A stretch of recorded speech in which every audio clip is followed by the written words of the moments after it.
crowd. Hope everyone had a great weekend. Good afternoon. Before I begin, I wanted to introduce the Director of the Office of Management and Budget, Mick Mulvaney, to talk to you a bit about the President's budget. When Director Mulvaney is finished, we will allow him to take a few questions and then resume the briefing and all the fun that goes with it. So without any further ado, Director Mulvaney. Thanks very much. I want to talk for a few minutes about the budget blueprint that most of you know the President started speaking about this morning with the governors. I'll talk a little bit about what it is and what it isn't, and then talk about where we are in the budget process and what it looks like from here. First of all, what this isn't. This is not a full-blown budget. That will not come until May, so you're not going to see anything in here that has to do with mandatory spending, entitlement reforms, tax policies, revenue projections, or the infrastructure plan. This blueprint was never going to be that, as I made clear during my Senate confirmation. It is a top-line number only. As for what it is, these are the President's policies as reflected in top-line discretionary spending. To that end, it is a true America First budget. It will show the President is keeping his promises and doing exactly what he said he was going to do when he ran for office. It prioritized rebuilding the military, including restoring our nuclear capabilities, protecting the nation and securing the border, enforcing the laws currently on the books, taking care of vets, and increasing school choice. And it does all of that without adding to the currently projected FY 2018 deficit. The top-line defense discretionary number is $603 billion. That's a $54 billion increase. It's one of the largest increases in history. It's also the number that allows the President to keep his promise to undo the military sequester. The top-line non-defense number will be $462 billion. That's a $54 billion savings. It's the largest proposed reduction since the early years of the Reagan administration. The reductions in non-defense spending follow the same model. It's the President keeping his promises and doing exactly what he said he was going to do. It reduces money that we give to other nations. It reduces duplicative programs, and it eliminates programs that simply don't work. The bottom line is this: the President's going to protect the country and do so in exactly the same way that every American family's had to do over the last couple of years, and that's prioritize spending. The schedule from here. These numbers will go out to the agencies today in a process that we describe as pass back.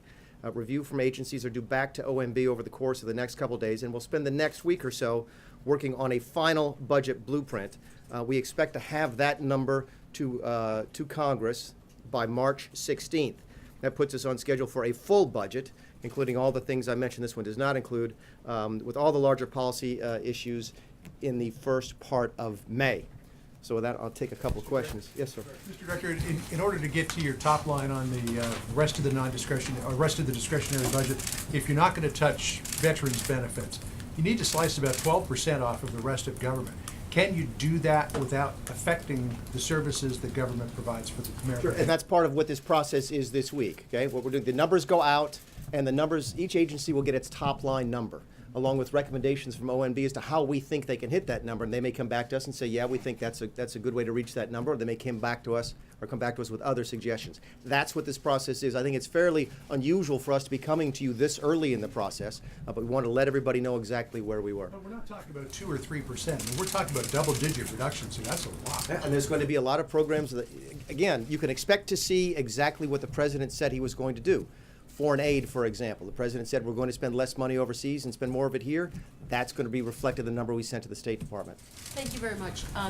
One quick follow on foreign aid. That accounts for less than 1% of overall spending, and I just spoke with an analyst who said even if you zeroed that out, it wouldn't pay for 1 year of some of the budget increases that are being proposed right now. So how do you square that? And also, why not tackle entitlements, which are the biggest drivers, especially when a lot of Republicans over the years have said that they need to be tackled? Sure. On your foreign aid, it's the same answer I just gave, which is, yes, it's a fairly small part of the discretionary budget, but it's still consistent with what the President said. When you see these reductions, you'll be able to tie it back to a speech the President gave or something the President has said previously. He's simply going to, we are taking his words and turning them into policies and dollars. So we will be spending less overseas and spending more back home. I forgot your second question. On entitlements. Entitlements, why yeah, not 'cause address entitlements, which is the biggest driver Very of unusual spending? to, this is a budget blueprint, what some folks used to call a skinny budget, and it would not be at all unusual for larger policy decisions, including tax reform revenue projections not to be included in this budget. That will come Director, in. Down, so On down the line, rebuilding so the down mil- the line, hold on, so down the line, could we see some A type of full budget would attempt to contain deal with the entitlements? entire spectrum of the president's proposed policy changes. Director, on rebuilding the military, can you talk a little bit about more of the breakdown of that? Can you go into a little bit more? No, I can't, because again, where we are in this process is that the number is going to the DOD today, and over the course of the next 10 days to 2 weeks, we'll be coming up with those types of details. I got time for one more. Yes, sir. You'd be asking the military, you're gonna increase the military budget, but you're gonna at least ask the people in the Defense Department to take a look at their budget and say, hey, where can we at least cut, or at least look and make sure that we're spending the right amount of money? Part of that is gonna be part of the process? Well, absolutely. That's part of what Secretary Mattis and I have already talked. He's interested in driving more efficiencies into the Defense Department. OMB is also going to be involved with him on the procurement process. All of that will be incorporated in our larger budget in May. So it's not just like a blanket, here, we're gonna throw money at you, do what you No, want. sir. No, sir. Last one. Does this account for spending for the president's wall, either in the $30 billion you've heard or you're going to request for this year, or the $54 billion increase? Does that include money for the wall, how to pay for the wall? Yeah, it'd be more likely, a little bit of both. We do expect to include some money in a future supplemental for 2017 for the wall, and the 2018 budget will also contain some longer-term dollars for that. Split up between the two. I believe that's going to be the case. Thank you all very much. Thank you, Director. So let me get back to, I'll be right there in a second, April. This morning, the President dropped by the National Governors Association meeting where 49 governors from both states and territories joined cabinet members and senior White House staff to discuss where they can work together to rebuild the country and restart the economy. While at the meeting, the President delivered a statement on his forthcoming budget proposal, which he'll submit to March 16th, as you just heard the Director mention. The President's budget will first and foremost keep Americans safe. That means investing in both our nation's physical and financial security. We will rebuild the nation's military. An increase in defense spending, including increased funding for our veterans and our border, will be matched by equal reductions in non-defense programs. The savings in our budget will come from looking at outdated and duplicative programs. The reductions spending will be sensible and rational, but they will also be tough. With our nation's debt spiraling out of control, we simply must take a look at the way we're spending taxpayers' dollars. Families across the country are being forced to make difficult choices because for too long the federal government has not treated their money with the respect they deserve. The national debt exploded under the last administration from $10.6 billion on January 20th, 2009 to $19.9 trillion the day before, sorry, those are both trillions, the day before the President Trump's inaugural. Every child born in America this year will inherit an average of over $60,000 in debt, and that frankly is too much. Our budget will restore respect for taxpayers' dollars while funding all of the necessary programs to keep our country safe and prospering. This meeting with the governors was a continuation of a weekend of engagement and discussion between the governors and the administration. The President and the First Lady welcomed the governors last night to the White House for the annual Governor's Ball, and yesterday the Vice President had a very productive meeting with several governors. The administration is proud to be working with the governors on rebuilding our nation's infrastructure, reforming our health care system, and putting Americans back to work. I know that Obamacare in particular was put into place without a lot of input from governors. We're committed to consulting and including them on this and so many other subjects as we solve the nation's biggest issues together. Later this morning, the President had a listening session with some of our country's leading healthcare insurance companies. Interestingly, on yesterday's ABC This Week, Minority Leader Pelosi actually laid out a great outline of how to judge Obamacare's success based on what it was supposed to achieve. She said, quote, it had 3 goals. 1, to lower the cost, the other, to expand benefits, and the third, to improve and increase access. So let's go through her criteria. Lowering costs. Well, this year, all 4 tiers of Obamacare insurance plans are facing double-digit increases in average premiums. Just to take a look at one set of premiums, for standard silver plans in the states, 63% increase in Tennessee, 69% increase in Oklahoma, and a staggering 116% increase in Arizona. On expanding benefits, in reality, the new law's mandates have led to mass cancellations of coverage, soaring out-of-pocket costs, and declining enrollment figures. Millions are choosing to pay a tax over buying the government-mandated insurance. Increased access. With insurance fleeing the marketplace, Americans are facing a dwindling number of insurance choices, with 17% of Americans left with only one insurer option available in their exchange. Insurers will be indispensable partners in the transition period out of Obamacare into the Patients First plan the President will be working with Congress to put in its place. The President's plan will encourage innovation, modernize our healthcare system, and provide immediate relief and ensure access to quality, truly affordable care. This afternoon, the President had lunch with Vice President Pence and Ambassador Haley. Afterwards, he's having a meeting with Speaker Ryan and Majority Leader McConnell. And then following that, he's going to be meeting with Secretary of State Tillerson. The Secretary is coming off a very successful trip to Mexico that he was joined by Secretary of Homeland Security Kelly.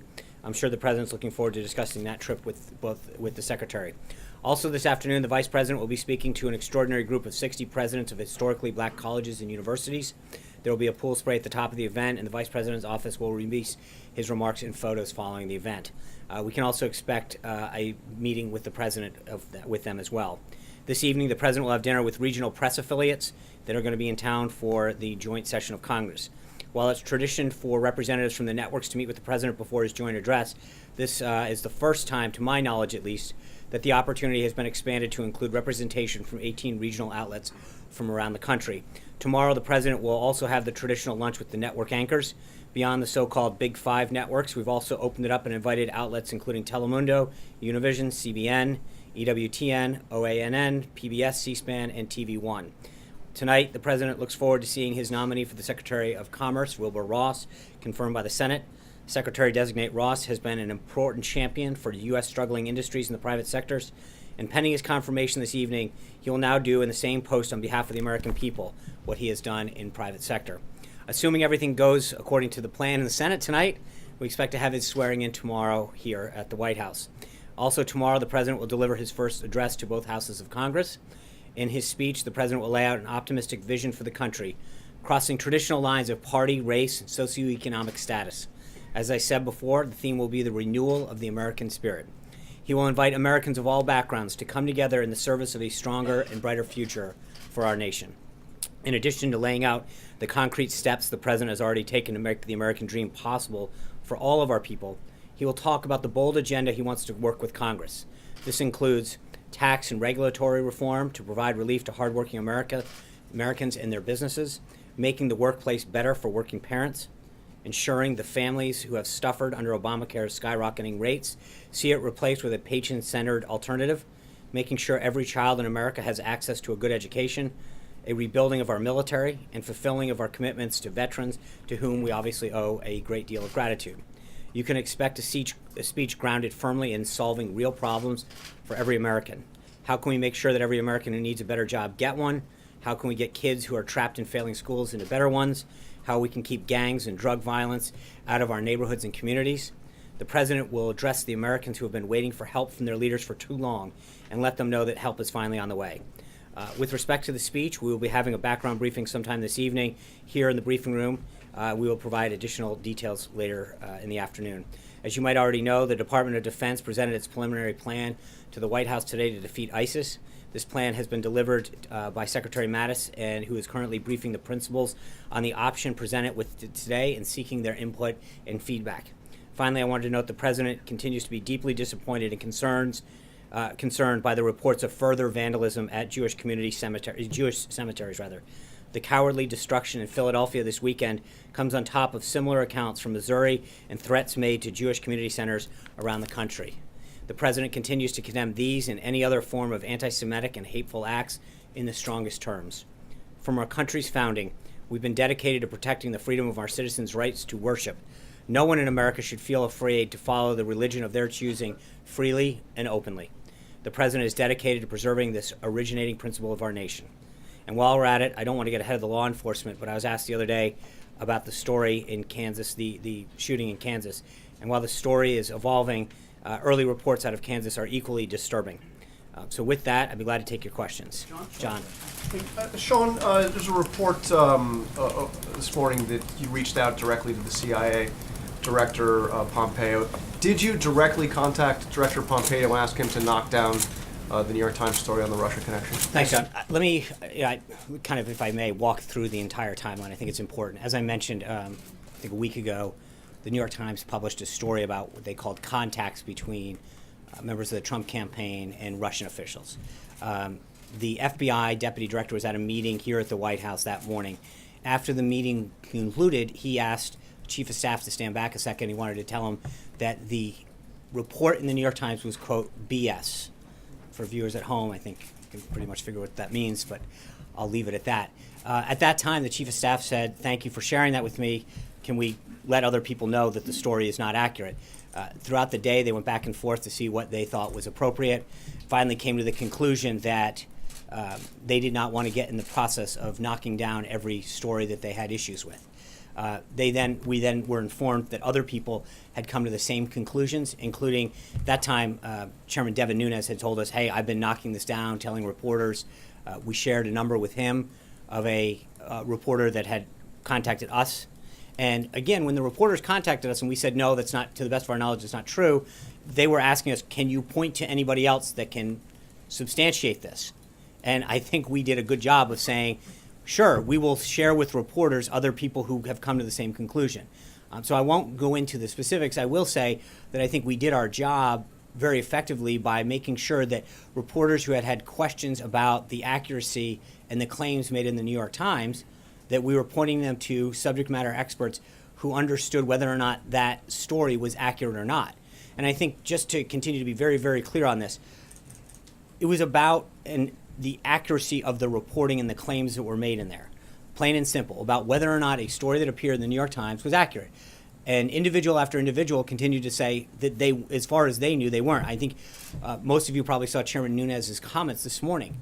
He was very clear, number one, that he reached out to us to say, I've been telling people, reporters, that these allegations and descriptions in the New York Times are not accurate. And then we shared that information with him, but he came to us to share that he equally had that issue brought up to him. He was briefed and saw, quote, no evidence that the story was accurate.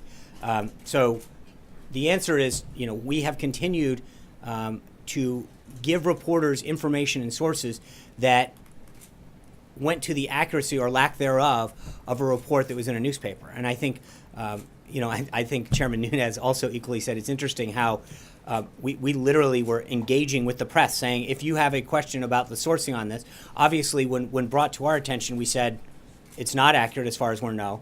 But then most of you and your colleagues who had inquired would say, well, that's great, I'm sure you're saying this, but who else can corroborate this? So our job was to continue to, when informed, share sources who had equally come to the same conclusion that the Times story was not accurate. You don't think there's something strange about, or there's something odd about the White House press secretary getting the CIA director on the phone to knock down a story about an investigation? No, but see, respectfully, you're using words like knock down. There was a story in a newspaper. Hold on. No. It was. There was reporters coming to us saying there is a story out there. What's your take on it? And our answer was, we don't believe it's accurate. We don't believe it's false. But obviously, that's our take on it. And reporters were saying to us, well, is there anybody that you can point to to substantiate this claim? Now, remember, this all started with the FBI coming to us, bringing it to our attention, saying that the story in the Times was not accurate. In fact, it was BS. And all we did was simply say, that's great. Could you tell other reporters the same thing you're telling us? And I would think that other reporters, yourself included, would think that that would be a helpful thing to get the story straight. All we sought to do was to actually get an accurate report out. And again, I think Chairman Nunes this morning, over and over and over and over again, made it very clear that no evidence that has been brought to his attention suggests that reporting was accurate. So, respectfully, I think it's interesting that I'm being asked what's appropriate when what we're doing is actually urging reporters to engage with subject matter experts who can corroborate whether or not something's accurate or not. Should there be a special prosecutor? Darrell Ice has called for a special prosecutor to look into this. Right, and I guess my question would be a special prosecutor for what? Look into the whole Russia connection. And here's my right, and I guess he was part of the campaign. Sessions was part of the campaign. I understand, but here's my question, Jonathan.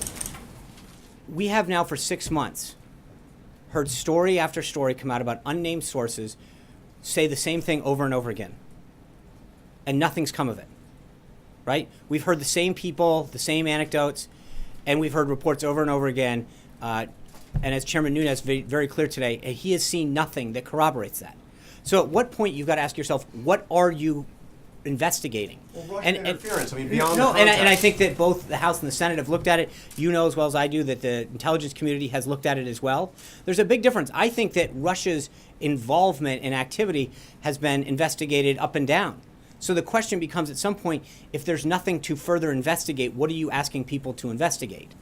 I mean, Chairman Nunes spoke very clearly today when asked over and over and over again about all of this and said that he has seen nothing that leads him to believe that there's there. The president has spoken forcefully time and time again that he has no interest in Russia. He hasn't talked to people in Russia in years. And yet you keep asking, and I say you collectively, to try to find something that seemingly at least the reporting that I'm seeing in different organizations suggests that there's nothing new that's being reported. It's the same stuff over and over again that we've heard for literally 6 months. And so the question becomes at some point, what do you need to further investigate if there is nothing that has come out? Well, do you now categorically deny there were no contacts between the Russians Oh, and I anybody can't on the deny. I campaign? can't. I guess my question is, That's I'm not right. That's what the investigation would look at. Right, and I guess my point is that you've had the intelligence community look at Russia's involvement in the election. You've had the House and the Senate both do the same. And so what I'm trying to ascertain is at what point, how many people have to say that there's nothing there before you realize there's nothing there? I can't say unequivocally. All I'm saying is the people who've done the investigating about Russia overall and its activities in the United States, specifically now with respect to our election, haven't provided anything that lead me to believe or should leave you to believe. And I continue to see reports coming from different media sources that are saying, when they checked in with law enforcement or intelligence community sources, there's nothing more than has been previously reported over and over again. So at some point, you do have to ask yourself, what are you actually looking for? How many times do you have to come to the same conclusion before you take the answer? And that's what Mara. Sean, Just to be clear, just to follow up on that, Yeah. did you personally reach out to Pompeo? I'm not going to Why- discuss what we did internally. I'm just going to say that when we shared, we did our job about making sure that when reporters had questions, we let them know what subject matter experts were available to discuss the accuracy of a newspaper story. Mara. Yeah, I'm sure people will come back to this, but I actually have a budget question, which is, during the campaign, the president said he was not gonna touch Medicare, Social Security. His Treasury Secretary repeated that. It sounded like the OMB director was leaving that as an open question to No. BD. I'm just wondering, what's the state of the promise? That he Right. won't touch it for current retirees, No, anybody I think paying in? what the Yeah. OMB director made clear is how it works. The budget is dealing with the top line discretionary numbers.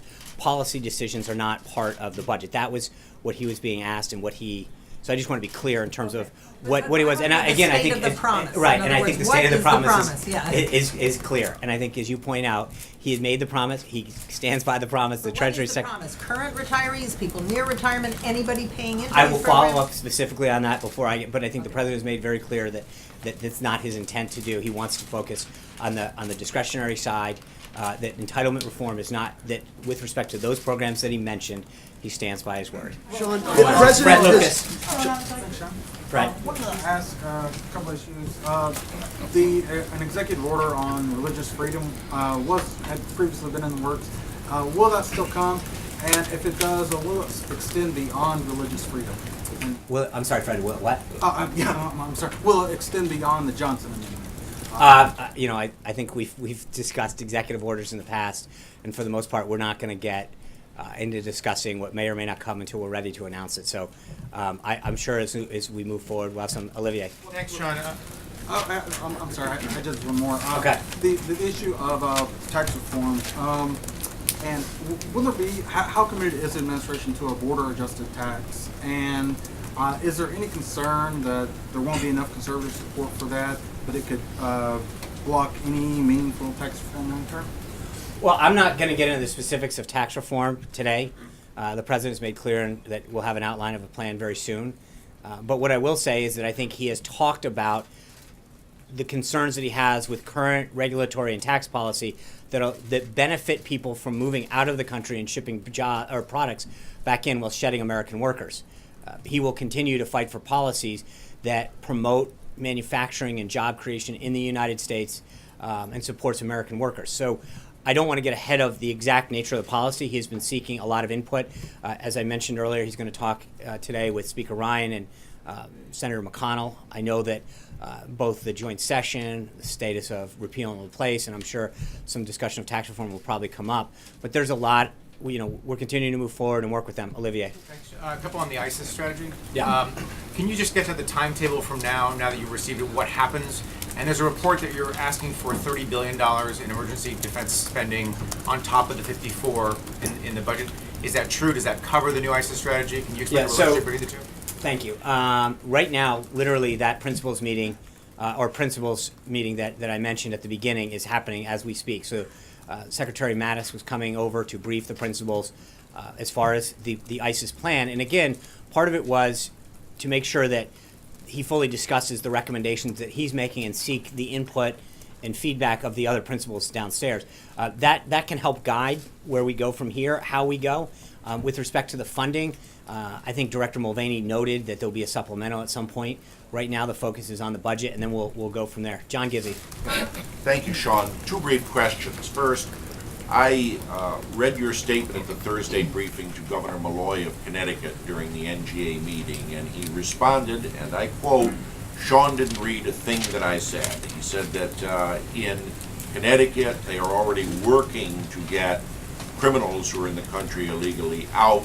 His objection was to going into warming centers or schools where officials might frighten children.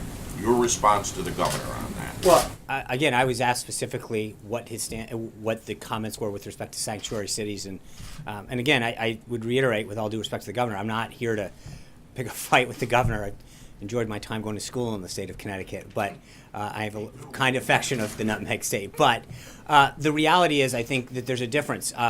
Whether or not what he wants to do with state funds, maybe, without knowing the exact nature of how he's funding, what he's funding, it's difficult. The question I was asked at the time was on how we would be handling it. And I think the answer, whether it's Connecticut or California, is that the president's executive order and the president's commitment is to make sure that tax dollars are not used to support programs that are helping people who are not in the country legally and who are not citizens entitled to them. Blake, one more question, Okay. Sean. Starting early. For 58 years, when presidents have gone to Rome, they've always met the Pope, going back to when President Eisenhower met Pope John the 23rd. Now, 1 year ago this week, candidate Trump had a disagreement with this Pope in an exchange of words. When he goes to Rome in May for his first European trip, will he meet with this Pope? It's a great question. Obviously, I would be a huge fan of that. But I'm not going to. I don't think we're at that place in the planning process to make an announcement on any visits with the Pope. But Blake. Sean, thank you. Two budget questions, if you don't mind. Mr. Mulvaney, I believe, just said that what the administration plans on putting forward doesn't add to the current deficit projection, which the CBO says is about $560 billion. But he didn't say that it would significantly drop from that either. So my first question is the administration comfortable putting something forward that might rack up deficits of potentially hundreds of billions of dollars?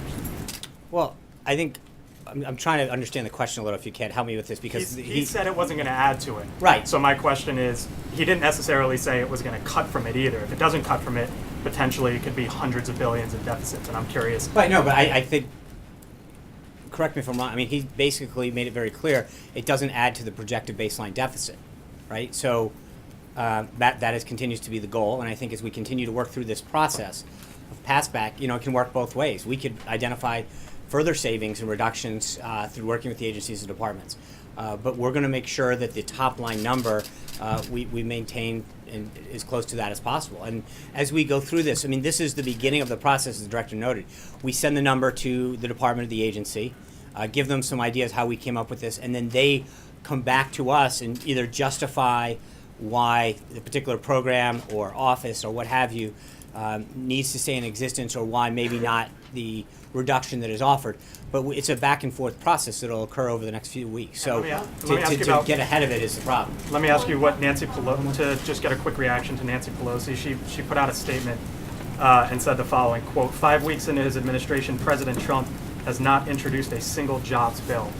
Your reaction to that would be what? It's created a lot of jobs. I think that's he's continuing to work with Congress on both repealing and replacing Obamacare, tax reform, and fundamentally, both of those two items alone, I think, can help spur a lot of economic growth. The meetings that we've had with the CEOs, the health insurers, there's so many things that are both job killing and that can be done to help promote a better regulatory and tax climate that lead to job creation.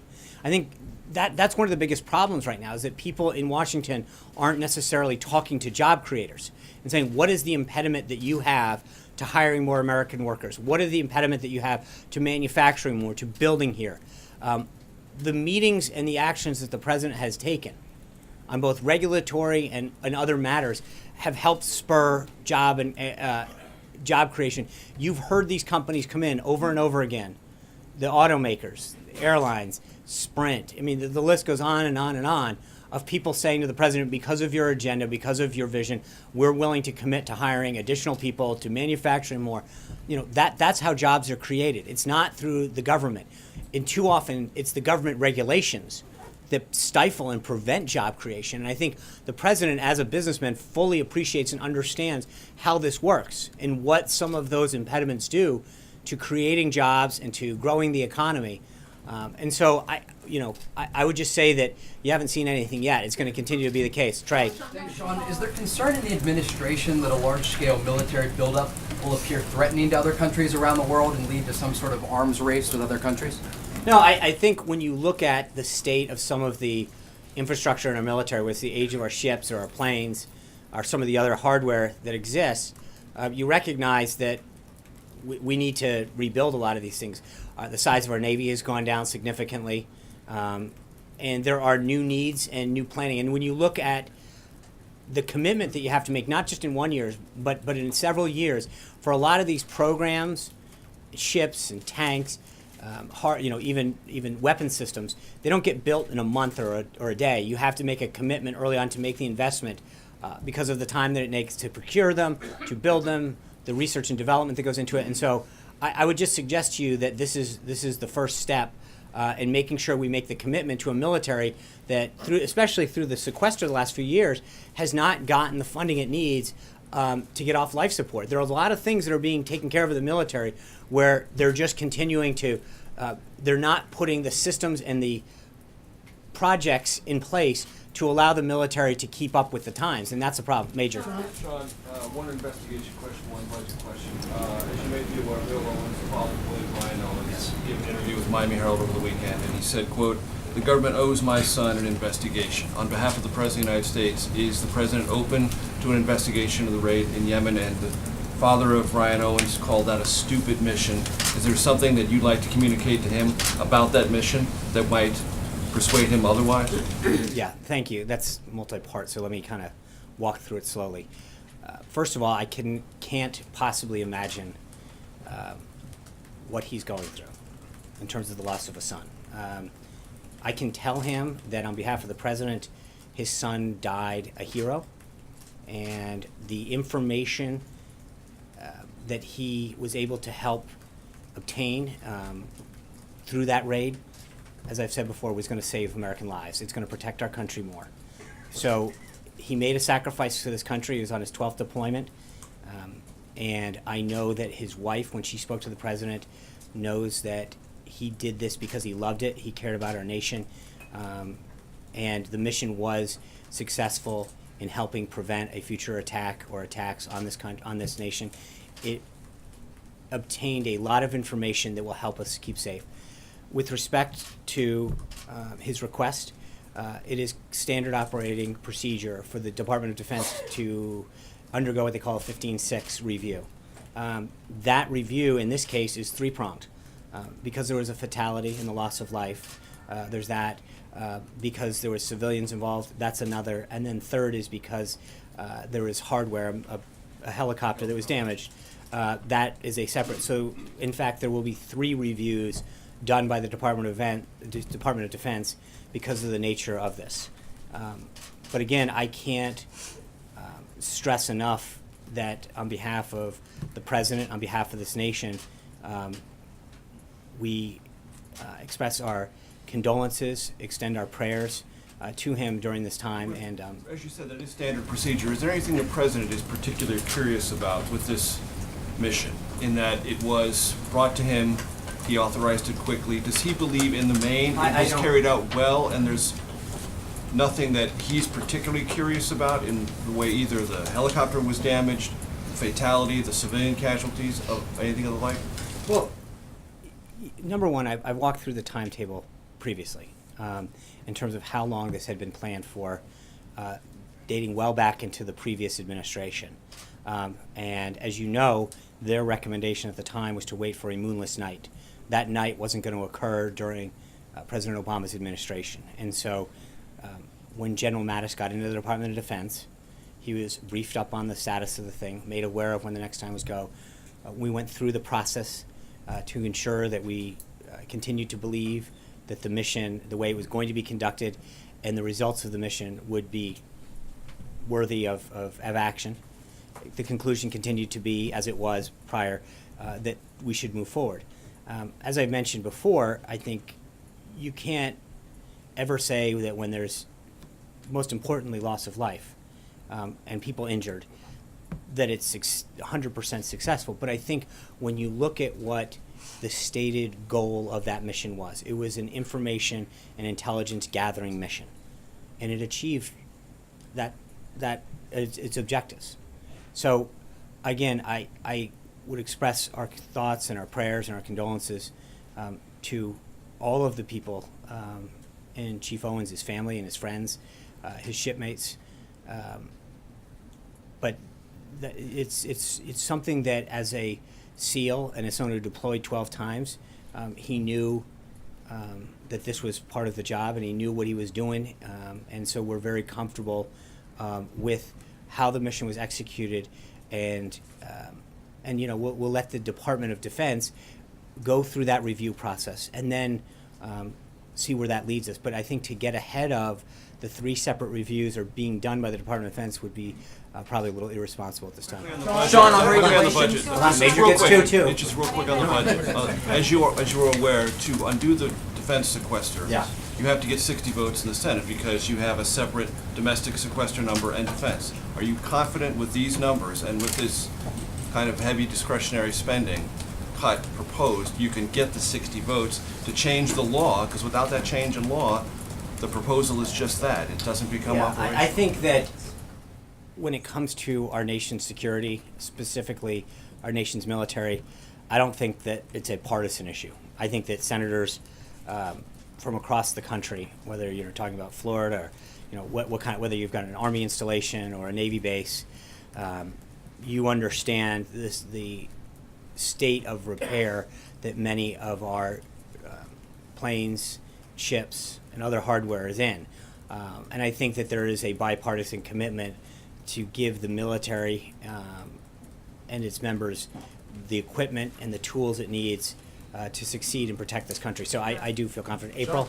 Sean, I'm sorry. Sean, Yeah. I have a couple of budgetary questions for you. One, at the press conference, President Trump talked about the fix for inner cities.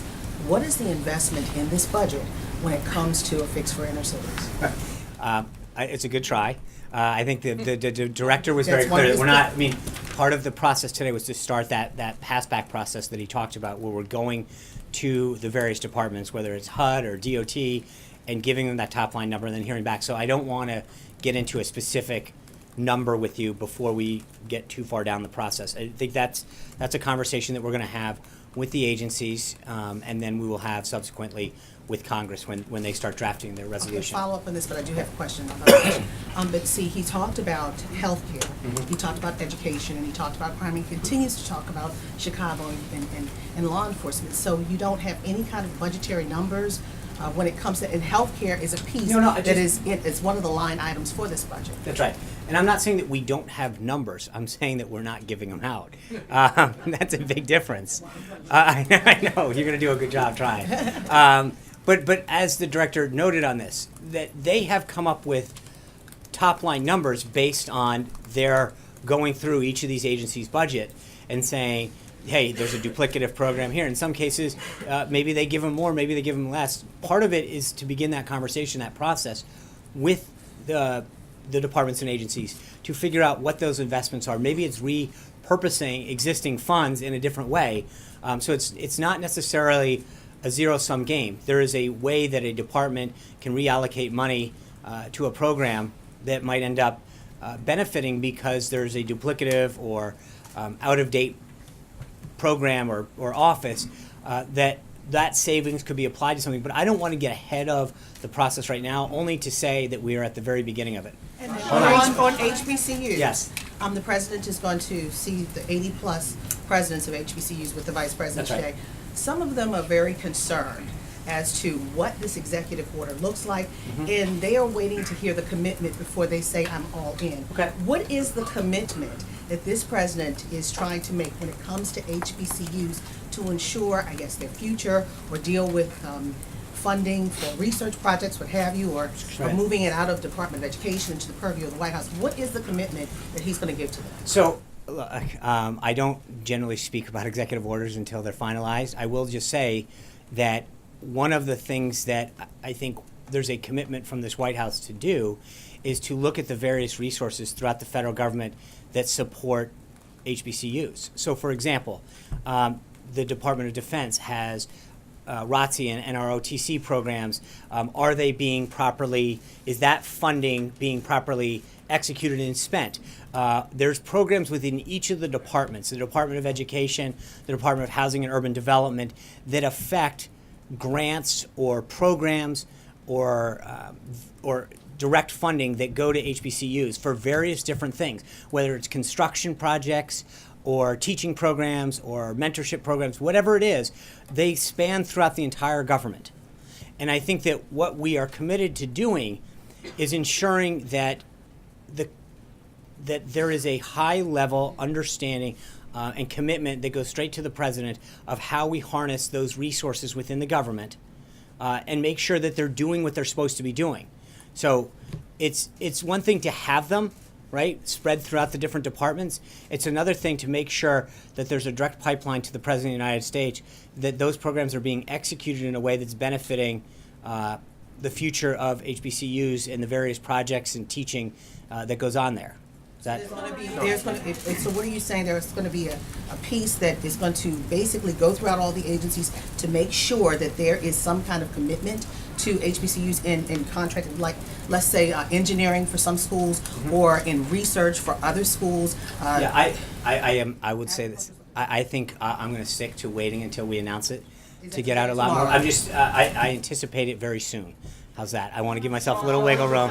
Phil Rucker. Yeah, Sean, thanks. Budget-related question, but on infrastructure. Yeah. The president has repeatedly, including today again, called for a major infrastructure plan to the tune of $1 trillion, roads, bridges, tunnels, you name it. Can you explain where that money is going to come from, how it fits into the budget that's under review right now, and what the timeline for that project would be? So I think that would be part of a longer-term discussion that we're having with Congress. As you know, the president got in office 30-some-odd days ago. The idea of getting a budget, as you know, it's commonly referred to as a skinny budget, is to get the government continue to be funding, and it'll be something that we'll work with Congress. I understand your point. The president continues to talk about the status. Priority for him. It is, absolutely. But I think that we've got to make sure that it's done right and that we work with Congress. I think, as you correctly mentioned, there's obviously a funding mechanism to this. And we've already talked about things like comprehensive tax reform that could add to that discussion. And so I understand what you're asking in terms of how this will be funded and when it will be coming and the pay-fors. But we're working with Congress to have that discussion. I think that comes probably outside of the budget discussion. And so how does he square that with the need to tighten the belt, which he also talked about today? Because we've been spending too much as a right, government. but I we think need to there's, cut our but spending. in the same manner that we're presenting the budget. So we're talking about adding $54 million, or $54 trillion rather, to $1 billion to thank you. Appreciate the help here. But we're looking to add that to defense, and so what it means is that we have to look through other programs to find reductions in savings. I think that same kind of discussion would happen with respect to infrastructure, not necessarily the savings piece, but the funding piece. That there's several ways, and I know that there's a lot of discussion, private-public partnerships that he has started to have a discussion with in terms of the funding mechanism. And so all I'm trying to to get at is that there are various ways to do this funding without just relying on the American taxpayer in terms of additional taxes. There are spending reductions, there are other funding mechanisms, and I think in due course we will get around to that discussion. Related to that, he mentioned in his remarks about infrastructure today Yeah. that as he drives through the Queens Midtown Tunnel and the Lincoln Tunnel, he worries about ceiling tiles falling. Is there a specific incident he was talking about where people have been injured, or is that just a fear of his? I'll ask, but I'm sure Secret Service will take care of the alleviating the medium concerns. Hold on, Alexis. Sean, I have two questions. First one on healthcare. Because the O&B director was signaling that the complete budget would be maybe ready early May, and the president today described how complicated he's discovered that the healthcare repeal and replace has become. Can you describe when it is that the president would present his framework for an overhaul of healthcare? Is it going to be included in the budget so we would see it before May? I don't think you're going to see it in the budget. No, that's not the appropriate vehicle for it. I think I've mentioned it before. I think you would drive, or at least the leading option, before I get locked into something, is to add Obamacare to the FY17 budget process and put it through reconciliation. So that would happen outside of the current budget structure. But I think he has also been very clear that he wants this outlined within a matter of weeks, and that we continue to have these discussions with House and Senate leadership, with Ways and Means and Energy and Commerce, and then similar on Senate Finance on the Senate side. So when he talks to Speaker Ryan and Leader McConnell today, I'm sure that conversation will continue. Alexa, Just to follow up on healthcare, because not every ingredient in the Affordable Care Act can be handled in reconciliation. Right.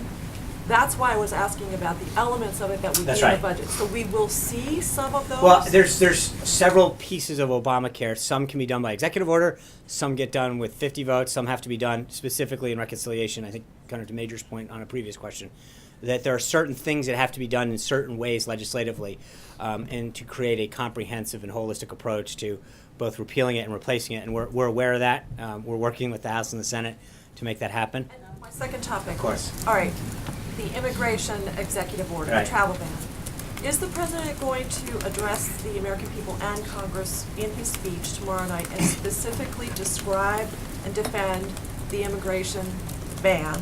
And when will we see the revised executive order? So we're not going to, I would not anticipate the speech being a defense of legislation and executive orders. I don't think many previous presidents have gotten through and used that as a legislative walkthrough. But you will hear about his commitment to immigration and his desire for border security and what it means, not just about keeping the nation safe, but what impact it's having on the economy. So you will hear a lot about immigration tomorrow night, and he will talk about why it matters and the goal that we have and why we should come together on areas like this. Hold on, Caitlin. Where's the next order? Oh, I'm sorry. The next order, I think we should have it out probably middle of this week, looking towards the middle of the week, and we'll have further updates as we get through the schedule. I think obviously our priority right now today was to really get the budget process kicked off and then continue to prepare for the joint session. Caitlin, you will in a second. Hold on, let me get to. internal report in 2015 identified $125 billion in wasteful Pentagon spending. So how can you justify adding $54 billion to the defense budget? Is that going to go to hiring soldiers or bureaucrats or contractors? And is the president concerned with wasteful spending at the DoD? Of course he's concerned. He's concerned with wasteful spending throughout the government. But I think there's also a big difference between rooting out waste and fraud in various programs and offices and understanding that when you're talking about adding to the fleet or increasing airplane costs, that can't be driven just through those. And the commitment that you have to make to purchase some of those very needed upgrades to our infrastructure and to our arsenal and to planes and ships doesn't just come through that. Because even if you could start to really identify it, you wouldn't be able to make the financial commitment that needs to be done to rebuild some of the ships and planes in particular that need a substantial investment on the front end. John. If I could just follow on Alexa's question. The Ninth Circuit Court of Appeals has just denied your request to suspend proceedings in regard to the initial executive order. That order came out just within the last few minutes. So do you plan to continue defending your first executive order in court? And what's the purpose of doing that as opposed to simply rescinding it and then rendering that case moot? Well, I haven't been able to read my phone while this has happened, so I know. Thank you. I appreciate it. So, with all due respect, I would ask that I be able to get back to you tomorrow on that after we consult with the counsel's office and go through the briefing and the reading of what the court has said. But give me a little time. Let me get off the podium. I mean, the rescinding it question still stands. I understand that, and I think that the president has made a commitment right now to continue to defend what we did. And hold on, because this is the strategy that he believes that we had the authority vested in U.S. code. I talked about this extensively in the past, and I think that if you'll allow me, once we get done with the briefing, I will follow up with the counsel's office to understand. The point that some of us are trying to understand is if you have a new executive order that you believe addresses the concerns of the many courts who have weighed in on this, why continue to defend an executive order? Because I think he's right. I mean, because we were right the first time. And I think that, but I think that it's not a question of proving a point. It's that the manner in which it was done in the first place was what we believe and continue to believe was the right way to address this problem. And while the second executive order attempts to address the court's concerns that they made, the goal is obviously to maintain the way that we did it the first time, because we believe that the law is very clear about giving the president the authority that he needs to protect the country. So just dropping that, it was not necessarily the most prudent thing. And I think part of it is for us to recoup right now, figure out what the court has said, and then reassess the strategy. But I don't want to get ahead, as you point out. You're reading it to me now. I would like the opportunity to maybe go read it and actually have a lawyer read it, since that won't do very much. Hold on, go ahead. Thank you. On anti-Semitism, that was a good, strong statement. Is there anything the federal government can do to protect Jewish institutions? Do you have any leads of who's doing this? And also on sequester, when can sequester be lifted? When can it be lifted? I think we've got to go through the process to lift the sequester. And so we'll deal with that. With respect to some of the activity that we've seen at Jewish cemeteries in particular, look, I think we have to work with law enforcement at a local and state level. I'll leave it to the Department of Justice to comment further on what additional steps can be made.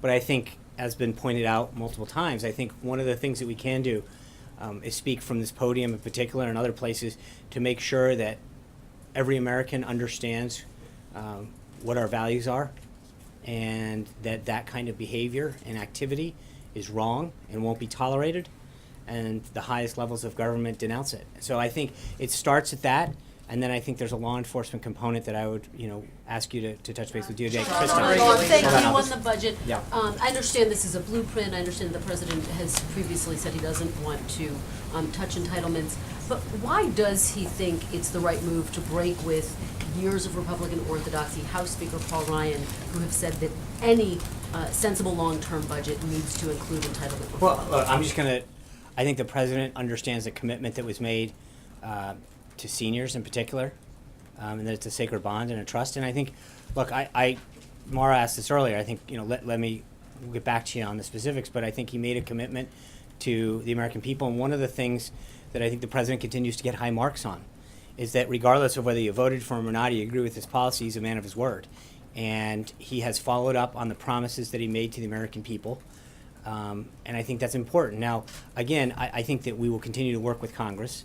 But the president understands that we have commitments that we've made on the entitlement side, in particular, and especially on the senior side with respect to Social Security, that need to be maintained.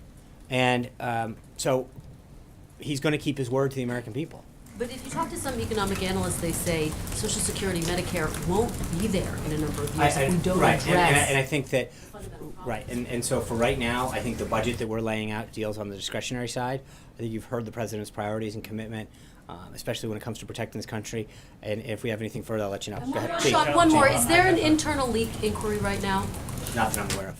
Thank you very much, Sean. I have two questions on U.S.-China relationship, if I may. You may. Thank you. Everyone else gets two. First of all, since President Trump took office, China sent its very first senior official, State Councilor Yang Jiechi, to visit Washington, D.C. today. whether there will be a meeting in the White House, and what's the White House's expectation of his visit? So the state counselor, and for those of you not schooled in the Chinese government, is basically the equivalent of our NSC director, correct? Yes. So the ambassador and the state counselor came today. They had a meeting with H.R. McMaster, Jared Kushner, and I think some others sat in on the meeting. They had a delegation of 6 people here. After the meeting ended, I believe the state counselor was taken and had an opportunity to say hi to the president before he left. This is an opportunity to begin that conversation and talk to them on shared interests of national security. I'm sorry, hold on, he gets one more. Everybody else did. Hold on. Let me everybody else got 2. Yes, just this morning, President Trump mentioned about his pick for yes. his pick for ambassador to China, Yes. Governor Branstad. Governor Branstad apparently has a really positive view on China. Yeah. So, how confident the president is on the governor's confirmation to get all the support in the Senate? Oh, I think he'll receive tremendous support, bipartisan support. Governor Branstad is a true, he has huge ties on both sides. I think he's one of the longest serving governors ever, definitely in Iowa.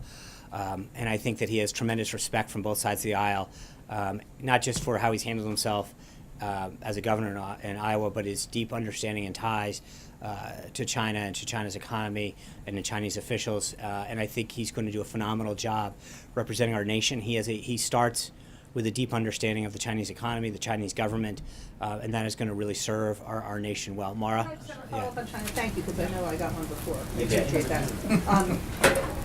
A lot of people voted for Donald Trump because they agreed with him that the U.S. was getting ripped off by China. And after the election, he made the call to Taiwan, which he was praised for. Then he told Fox News, he said, I don't know why we have to be bound by a one China policy unless we make a deal with China having to do with other things, including trade. Then he reaffirmed the one China policy. So what did he get in return from China for doing that? Well, he had a conversation with President Xi. I'm not going to get into the details of it, but at the President Xi's request, and after a discussion, the President reaffirmed the one China policy. The President is not one to discuss his negotiating tactics. But did he get so something? I'm Can not he gonna- assure the American people I he will got just- something? The President always gets something. Ryan? What was it? 2 quick follow-ups.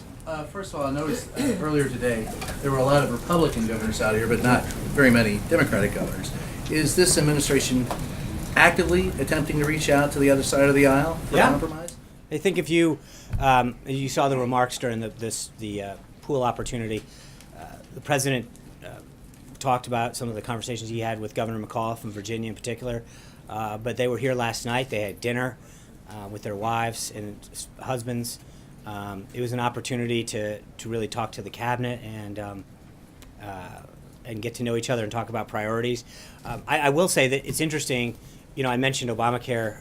When one of the things that was brought up by the governors, and I got to be honest, I wasn't picking which governors and thinking of party, but it came up over and over again that they actually, several of them commented on how appreciative they have been in terms of seeking their input on not just healthcare, but infrastructure and Medicaid in particular, and health and other areas that fall into their wheelhouse. So I think, just so we're clear, the dialogue that exists between this administration and this president and governors, I think, is a very refreshing move forward. Wait a minute, quick follow-up.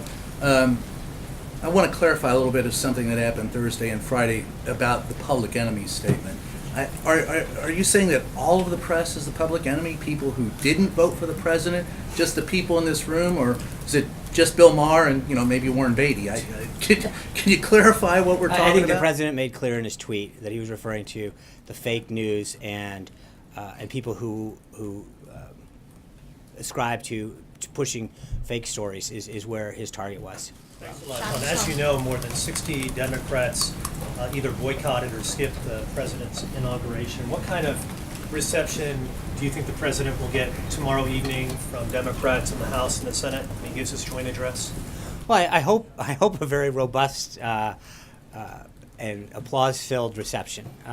The speech, as I mentioned, breaks down a lot of barriers that have traditionally been political barriers in terms of areas where I think we should find agreement, that reaffirm the president's desire to unite the country and unite our parties in areas of shared common ground. And I think the things that he's talking about, increasing the support to our military, our veterans, helping children get an education, those are things that hopefully we can all come together and think are shared American values regardless of party. I hope that we see a tremendous amount of support for the president and his policies and his vision tomorrow night. He recognizes the problems that our nation faces, but he also charts a vision forward. And I think it's one that if people are honest, that they will agree that it really isn't a political agenda as much as an agenda for this country, and one to move us forward. So, you know, I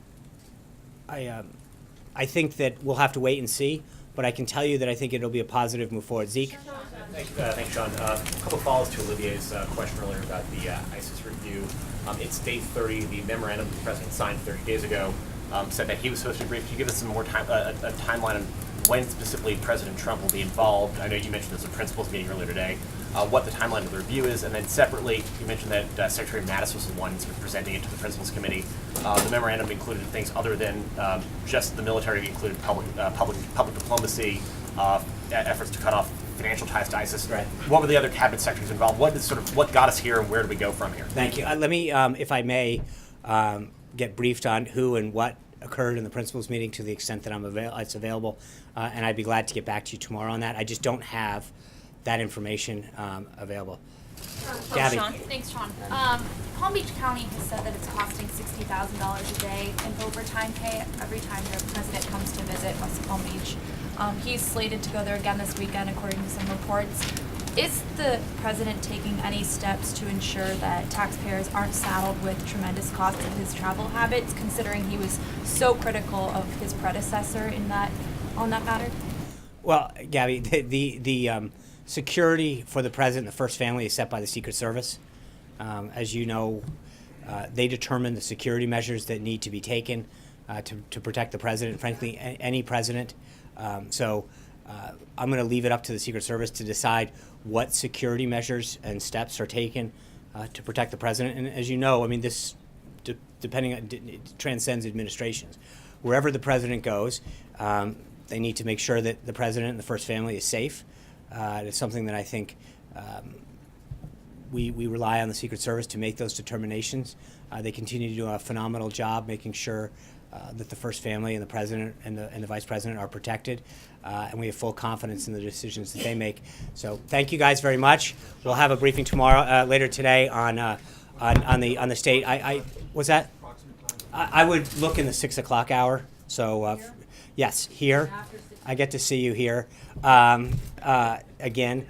I would plan on around 6 o'clock. We'll have further guidance, and I don't anticipate it being long. I think we're just going to walk through off camera. We'll walk through the themes of the speech, take any questions, and then try to get some additional information, depending on where the president is in his read through. No briefing tomorrow, right? No briefing tomorrow. Okay. If you don't want one, you don't have to have one. Well, you said you'd get back to us on a couple of issues tomorrow. I know. Well, I didn't. It's April that brought up no briefing. No, you guys want to vote? No, but tradition is there's no. I know. We will That's why do I'm something asking. for you. I promise. We will make sure we get back. Is it going to be a gaggle like last No, Friday? or is it we gonna will be a get back to you. I'm sure you'll see my face here tomorrow. Thank you very much. I'll see you guys tomorrow.